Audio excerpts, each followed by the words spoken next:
کبھی کسی کونے میں دیکھ رہے ہیں، کبھی کہیں جھانک رہے ہیں۔ حضرت ابو ذر غفاری رضی اللہ تعالیٰ عنہ نے پوچھا کیا جھانک رہے ہو، کیا دیکھ رہے ہو؟ کہا اے اللہ کے رسول کے صحابی، آپ کو اتنا سارا مال ملتا ہے، میں دیکھنا چاہتا ہوں کہ وہ کہاں جمع کر رکھا ہے، جبکہ میں دیکھ رہا ہوں کہ آپ کا بستر پرانا، آپ کے گھر میں برتن برابر نہیں، رہنے کا سامان برابر نہیں ہے، یہ مال آپ نے کہاں رکھا ہے؟ کہا دوسرے گھر میں رکھتا ہوں، دوسرے گھر میں جمع کرتا ہوں۔ انہوں نے کہا اچھا آپ کا دوسرا مکان بھی ہے، آخر وہ مکان کہاں ہے مجھے بتائیں؟ کہا میری موت کے بعد وہ مکان مجھے دیا جائے گا، اس مکان کی تیاری کے لیے میں اپنے سارے مال کو خدا کی راہ میں خرچ کر دیتا ہوں۔ مسلمانوں آپ کو پتا ہونا چاہیے، باتیں تو بہت زیادہ ہیں، علماء تشریف لا چکے، شہزادے بھی تشریف لا چکے ہیں، آخری باتوں کی طرف آ کر اپنی گفتگو کو مکمل کر لوں۔ مرنے کے وقت میں ایک ایمان والے کو افسوس سب سے بڑا یہ رہے گا کہ اس نے اللہ کی راہ میں اپنے مال کو خرچ نہیں کیا۔ یہ میں اپنی بات نہیں کرتا، قرآن کہتا ہے وَأَنفِقُوا مِمَّا رَزَقْنَاكُم مِّن قَبْلِ أَن يَأْتِيَ أَحَدَكُمُ الْمَوْتُ فَيَقُولَ رَبِّ لَوْلَا أَخَّرْتَنِي إِلَىٰ أَجَلٍ قَرِيبٍ فَأَصَّدَّقَ وَأَكُن مِّنَ الصَّالِحِينَ۔ اللہ فرماتا ہے سورہ منافقون کی آخری آیتوں میں سے یہ آیت ہے، میرا رب فرماتا ہے جس کا معنی اور مفہوم یہ ہے جو کچھ ہم نے تمہیں رزق دیا ہے اس میں سے خرچ کرو اس سے پہلے کہ تم پر موت طاری ہو، اور پھر تم یہ کہو کہ مولا تھوڑی دیر کی مہلت دے دے تاکہ میں صدقہ کر لوں اور نیک بندوں میں ہو جاؤں، کیونکہ اسے اس وقت پتا چلے گا کہ مال خدا کی راہ میں خرچ کرنے کی اہمیت کیا ہوتی ہے، اس وقت پتا چلے گا، مگر اسے موقع نہیں دیا جائے گا۔ اللہ تبارک و تعالی اس بندے سے فرمائے گا اے میرے بندے جب کسی کی موت کا وقت آ جاتا ہے تو ٹلتا نہیں ہے، تو نے کیا کیا ہے تیرا رب اس سے باخبر ہے۔ آج اگر ہمارے پاس میں دولت ہے تو اس دولت کو اللہ کی راہ میں خرچ کرنا شروع کرو، کیونکہ پتہ نہیں مرنے کے بعد ہماری اولاد اس دولت کا کہاں استعمال کرے گی۔ میں اکثر ایک واقعہ سناتا ہوں، آپ کو بھی سناؤں گا۔ ایک شخص بڑا مالدار تھا، بہت بڑی تجارت تھی، اور اس بندے کو انار بہت زیادہ پسند تھا، کہیں انار دکھتا تو خرید لیتا اور کھاتا۔ ایک وقت ایسا ہوا اپنے گھر سے نکلا، دیکھا سامنے انار ہے، انار خریدا، اپنی دکان گیا اور اپنی دکان جا کر اپنے نوکر کو اس انار کو دے دیا، کہا یہ گھر پہ لے جا اور مالکن سے کہنا کہ میں آنے والا ہوں، اس کو چھیل کر اس کے دانے نکال کر رکھنا تاکہ میں آ کر کھاؤں۔ کھانے کا وقت ہوا، وہ شخص جب گیا اپنے گھر، کھانا کھا چکا بیٹھا ہے، انتظار کر رہا ہے۔ بیوی نے پوچھا کیا چاہتے ہو، کیا انتظار کر رہے ہو؟ کہا انار بھیجا تھا، انار بھیجا تھا، اس کا کیا ہوا؟ اسی کا انتظار کر رہا ہوں۔ کہا وہ تو ہم نے کھا لیا۔ غور سے سننا اس واقعے کو۔ کہا وہ تو ہم نے کھا لیا۔ اس نے کہا اچھا میرے لیے؟ کہا نہیں ہم نے آپ کا خیال نہیں کیا، ہم نے کھا لیا۔ کہا ٹھیک ہے۔ اندر گیا، تجوری میں جتنا روپیہ تھا، جتنا پیسہ تھا، وہ سب ایک تھیلے میں بھر لیتا ہے اور اپنے ساتھ میں لے کر نکلتا ہے۔ بیوی سمجھتی ہے کہ کوئی بڑی تجارت کے لیے جا رہے ہیں، اسی لیے تو سارا پیسہ لے کر جا رہے ہیں۔ یہ چلا، ایک علاقے میں پہنچا، لوگوں سے پوچھا یہاں کوئی مسجد ہے؟ کہا مسجد نہیں ہے۔ کہا کوئی زمین ہے خالی؟ کہا زمین خالی ہے۔ اس نے زمین لی، زمین خرید لی، پیسہ دے دیا۔ اس کے بعد ایک بلڈر کو اس نے بلایا اور بلا کر کہا کہ یہاں مسجد بنانی ہے، کیا خرچ ہوگا؟ کہا یہ خرچ ہوگا۔ کہا یہ سارا پیسہ لے لے اور اللہ کا گھر تعمیر کر دے۔ اب رات بہت ہو چکی تھی، بیوی انتظار میں تھی کہ شوہر نہیں آیا۔ جب شوہر واپس گیا، بیوی نے کہا کہ پیسہ لے گئے تھے، خالی ہاتھ آئے ہو، وہ سارا پیسہ کہاں ہے؟ کہا اس پیسے کو میں نے خرچ کر دیا۔ پوچھا کہاں خرچ کیا؟ کہا میری آخرت کے لیے خرچ کر لیا۔ کہا کیوں خرچ کیا؟ کہا دنیا میں میری زندگی میں تم نے کھاتے ہوئے میرا خیال نہیں کیا، مرنے کے بعد میرا کیا خیال کرو گے؟ اس وجہ سے میں نے اپنا خود کا خیال کر لیا، اللہ کا گھر تعمیر کروا دیا، جب تک وہ باقی رہے گا میرا مولا مجھے ثواب عطا کرتا رہے گا، مجھے کسی چیز کی ضرورت نہیں۔ آپ اندازہ کرو آج ہمارے ساتھ بھی یہی سب کچھ ہو رہا ہے۔ اگر آپ اپنی اولاد کے تعلق سے نہیں سوچ سکتے تو پڑوسی میں جس کا انتقال ہوا ہے اس کی اولاد کو دیکھ لو کہ وہ کتنا نماز پڑھتی ہے، کتنا ماں باپ کے لیے وہ تلاوت قرآن کرتی ہے، کتنا ماں باپ کے لیے وہ درود پڑھتی ہے، کتنا ماں باپ کے لیے وہ نیک کام کرتی ہے۔ جب آپ دیکھ رہے ہو اپنی نگاہوں سے کہ اس کا بیٹا نہیں کرتا تو ہم اپنی اولاد سے کہاں تمنا کریں کہ ہماری اولاد کرے؟ ہاں کر سکتی ہے اولاد اس وقت میں جب ہم نے اپنی اولاد کو نیک عمل کی تلقین کی، سیدھا راستہ دکھایا، اسے 5 وقت اپنے ساتھ میں نماز پڑھاتے رہے۔ عزیزان ملت اسلامیہ، عرض کرنا یہ ہے کہ موت بڑی ہیبت ناک چیز کا نام ہے، بڑی خطرناک چیز کا نام ہے، اور یہ سب پر آنی ہے۔ وہ نہ جوان دیکھتی ہے، وہ نہ بوڑھا دیکھتی ہے، نہ موت بچہ دیکھنی ہے۔ موت آنی ہے تو ماں کی پیٹ میں بھی بچے کو موت آ جاتی ہے، اور موت نہیں آنی تو اوپر سے بندہ کود بھی جاتا ہے پھر بھی کچھ نہیں ہوتا۔ وقت مقرر ہے، ہمارا اور آپ کا بھی وقت مقرر ہے۔ میں بول رہا ہوں پتہ نہیں کب میرے ساتھ یہ حادثہ ہو جائے، مگر تیاری کرو۔ اور تیاری کیا ہے موت کی؟ موت کی تیاری کے لیے دنیاوی ساز و سامان نہیں چاہیے، نیک اعمال چاہیے۔ میں نے ایک حدیث پاک پیش کی، حضور نے فرمایا بندہ مر جاتا ہے 3 چیزیں اس کے ساتھ میں جاتی ہیں، 2 واپس آتی ہیں، 1 رہ جاتی ہے۔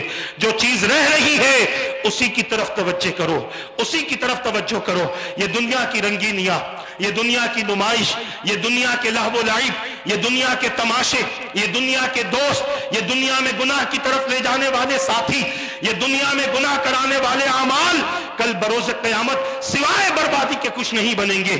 آج حالت یہ ہے مسلمانوں کی کہ مسلمان نام کا تو مسلمان ہے مگر یہودیت کے گھیرے میں آ چکا ہے، عیسائیت کے گھیرے میں آ چکا ہے۔ آپ دیکھ لو، میں ہر سال کہتا ہوں مسلمان ہیں مگر آج مسلمان عیسائیوں کی ہر عید مناتا نظر آتا ہے، ان کا ہر تہوار مناتا نظر آتا ہے۔ اب آپ کہیں گے 31 نائٹ سے ان کا کوئی تعلق نہیں، ایجاد تو انہوں نے ہی کیا ہے۔ حضرت سیدنا ابو ذر غفاری رضی اللہ تعالیٰ عنہ کے تعلق سے ہے کہ ایک مرتبہ آپ کو کسی نے دعوت دی، آپ نے اس کی دعوت قبول کر لی۔ جب اس کی دعوت میں مہمان بن کر گئے، آپ کے کانوں نے سنا کہ زور زور سے وہاں سے گانے کی آواز آ رہی تھی۔ حضرت ابو ذر غفاری واپس ہوئے، کسی نے پوچھا کہاں سے آ رہے ہو؟ کہا دعوت میں جا رہا تھا مگر ایسا معاملہ ہوا میں واپس ہو گیا۔ کہا پھر آپ کچھ کھا لینا تھا۔ فرمایا اگر میں وہاں جاتا تو حضور نے فرمایا ہے جہاں گناہ کے کام ہوتے ہیں وہاں ٹھہر کر ان کاموں میں اضافہ نہ کرو، ان میں زیادتی نہ کرو، ان میں اپنا حصہ شامل نہ کرو۔ آج مسلمان بھلے ہی وہ کسی کا تہوار ہو مگر یہ کام کر کے اپنا حصہ شامل کر رہا ہے۔ مسلمانوں لوگوں کے گلے کٹ رہے ہیں اسلام کے نام پر، اور تم 31 کے نام پر کیک کاٹ رہے ہو، خوشی منا رہے ہو، لوگوں کے گلے کٹ رہے ہیں، لوگوں کے جسموں پر چھڑیاں چل رہی ہیں اور تم بینڈ پر چھڑی مار رہے ہو، لوگوں کے جسموں کو لہولہان کیا جا رہا ہے اور تم اپنی کمریں لچکا رہے ہو۔ تمہیں احساس تک نہیں ہے کہ تم اپنی شادیوں میں کیا کر رہے ہو، اور جاؤ اور دیکھو تمہیں پتہ بھی چل رہا ہے فیس بک کے ذریعے کیسے کیسے مسلمان بچوں کو شہید کیا جا رہا ہے، کیسے کیسے ماؤں کی گود کو اجاڑا جا رہا ہے، کیسے بچہ باپ کو پٹتا ہوا دیکھ کر باپ باپ کہہ رہا ہے مگر اس کے باوجود ہمارے اندر کوئی احساس پیدا نہیں ہوتا۔ ہم یہ سمجھ رہے ہیں کہ ہمارے ساتھ نہیں ہوگا، نہیں، وہ آغاز ہے، بتایا جا رہا ہے ہم کہیں بھی کچھ کر سکتے ہیں۔ تم اپنے آپ کو تیار کرو، اور تیار کرنے کے لیے میں یہ نہیں کہوں گا کہ دنیاوی ہتھیار اٹھاؤ۔ مومن کا سب سے بڑا ہتھیار عشق مصطفیٰ ہے، مومن کا سب سے بڑا ہتھیار رشتہ بندگی ہے اللہ سے۔ وہ مومن اگر پکا مومن ہو جائے، خدا کی قسم اکیلے غریب نواز نے 92 لاکھ کا مقابلہ کیا اور 92 لاکھ کو کلمہ پڑھوایا ہے۔ بڑی بڑی طاقتیں آپ کی قوت ایمانی کے سامنے کچھ نہ کر سکی، نہ ٹھہر سکی۔ آج بھی مسلمان اس قابل اور اس ہمت کے ساتھ اپنی زندگی گزارے تو خدا کی قسم دنیا کی کوئی طاقت تمہارا کچھ نہیں کر سکتی۔ میں یہی عرض کرنا چاہتا ہوں ان نوجوانوں سے جو 31 منا رہے ہیں یا منانے کے لیے جا رہے ہیں، ان کو دیکھو جن کے گلے کٹ رہے ہیں، ان کو دیکھو جن کے جسموں سے خون بہ رہا ہے، ان کو دیکھو جن کو اسلام کے نام پر شہید کیا جا رہا ہے، ان کی طرف توجہ کرو اور اپنی زندگی کو تبدیل کرو۔ میرے پیارے آقا کے پیارے دیوانوں، موت کبھی بھی آ سکتی ہے، کسی حال میں بھی آ سکتی ہے۔ میں نے جو آیتیں پڑھی ہیں ابھی ان آیتوں کی طرف مکمل نہیں آیا، بس آیت کا ترجمہ آپ کو بتا دوں۔ آج کے جو حالات ہمارے ساتھ ہیں اسی مناسبت سے مجھے یہ آیت لگتی ہے، لَتُبْلَوُنَّ فِي أَمْوَالِكُمْ وَأَنفُسِكُمْ وَلَتَسْمَعُنَّ مِنَ الَّذِينَ أُوتُوا الْكِتَابَ مِنْ قَبْلِكُمْ وَمِنَ الَّذِينَ أَشْرَكُوا أَذًى كَثِيرًا۔ میرا رب ارشاد فرماتا ہے جس کا معنی اور مفہوم یہ ہے، تم کو تمہارے جان اور تمہارے مال کے حوالے سے آزمایا جائے گا، اور تم نے سنا ہوگا، اور تمہیں وہ لوگ سنائیں گے جن کو کتاب دی گئی ہے، اور وہ لوگ سنائیں گے جو مشرکین ہیں، تم ان کے ذریعے بہت ساری اذیت والی باتیں سنو گے، مگر ان باتوں پر تم پریشان نہ ہونا۔ وَإِن تَصْبِرُوا وَتَتَّقُوا، اگر تم نے صبر کر لیا اور تقوی اختیار کر لیا، فَإِنَّ ذَلِكَ مِنْ عَزْمِ الْأُمُورِ، یہ حوصلہ مند لوگوں کے کام ہے، یہ مضبوط لوگوں کے کام ہے۔ عزیزان ملت اسلامیہ، ہماری ہر پریشانی میں سہارا صرف ہمارا رب ہے۔ اسی رب کو مصطفیٰ کے وسیلے سے تلاش بھی کرو اور راضی کرنے کی کوشش کرو، انشاءاللہ ہماری زندگی بھی بہتر ہوگی، ہماری موت بھی اچھی ہوگی، اور مرنے کے بعد جو ہماری زندگی ہے وہ زندگی بھی ہمارے لیے باقی رہنے والی اور خیر والی ہوگی۔ اللہ تبارک و تعالی مجھے اور آپ کو ان باتوں کو یاد رکھ کر اس پر عمل کی توفیق عطا فرمائے۔ اپنے حبیب پاک صلی اللہ علیہ وسلم کے صدقے طفیل، میرے مولا میرے کہنے میں کچھ غلطی ہو تو معاف فرما دے۔ اے رب قدیر، اپنے حبیب کے صدقے ہمارے جمع ہونے کو قبول فرما لے، ہر قسم کی آفات و بلیات سے ہماری حفاظت فرما، ظلم و حسد سے، فتنوں سے، شرارتوں سے ہماری حفاظت فرما، اور ہر قسم کے نیک اعمال ہمیں کرنے کی توفیق عطا فرما۔ مولا ہماری مدد فرما دے، اور جہاں جہاں مسلمان پریشان حال ہیں ان کی مدد فرما دے، ہمارے اس ملک کو امن و سلامتی کا گہوارہ بنا دے، ہمارے اس ملک میں رہنے والے ہر باشندے کی حفاظت فرما۔ رب قدیر، جتنے بیمار ہیں، جن لوگوں نے دعاؤں کے لیے کہا، ان کے جائز مقاصد کو پورا فرما۔ ابھی ہمارے قریبی جو امریکہ میں رہتے ہیں، ان کی بہن سخت علیل ہے، انہوں نے بھی دعا کے لیے کہا، پروردگار اپنی حبیب کے صدقے ان کی بہن کو شفا عطا فرما دے، صحت کاملہ عطا فرما دے، برحمتک یا ارحم الراحمین۔ وما علینا الا البلاغ۔ السلام علیکم ورحمۃ اللہ وبرکاتہ۔